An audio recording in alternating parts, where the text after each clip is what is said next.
Au but de cette visite aujourd'hui, la ville de Dakar a initié une politique de mettre les lieux publics, particulièrement les lieux de culte, au solaire.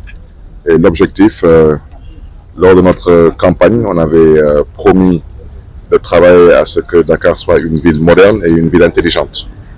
Et aujourd'hui, comme vous le savez, on parle énormément d'économie verte. On parle énormément aujourd'hui de questions environnementales.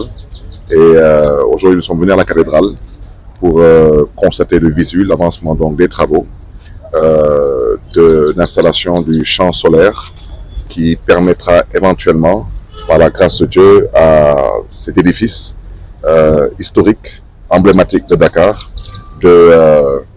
d'être autonome en énergie et donc en énergie propre.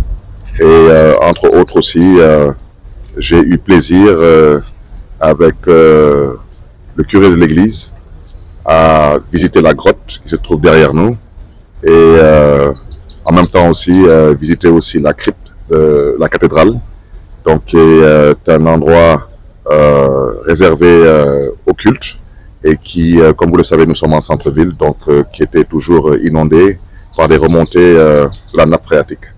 Donc tout cela, c'est avec beaucoup de plaisir que nous avons eu à faire le tour et surtout encourager les équipes, aussi bien les équipes que nous avons trouvées ici, contractées directement par la cathédrale, que les équipes qui sont contractées par la ville de Dakar.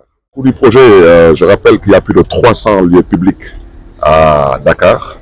Donc quand on parle d'éclairage public pour la ville de Dakar, c'est un marché clientèle, ça veut dire un marché que la ville lance sur 3 ans, d'un montant de 15 milliards. Donc ces 15 milliards couvrent l'éclairage public, couvrent le pavoisement de Dakar pour les fêtes de Noël et couvrent aussi les feux tricolores et couvrent aussi d'autres initiatives de la ville, comme cette initiative qui consiste à mettre quelques centaines de lieux publics au solaire. Et là, quand nous quitterons la cathédrale cette semaine, nous serons sur la mosquée de Dieuppeul et nous serons aussi sur la mosquée de l'unité 13 au Parcelles Assainies.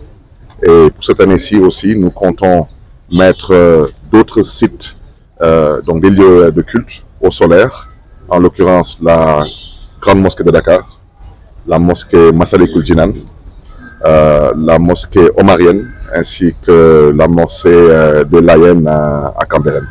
Et les années aussi à venir, la ville de Dakar continuera à œuvrer pour que, au bout du compte, que ces lieux publics, particulièrement ces lieux de culte, soient tous bénéficiaires d'énergie renouvelable.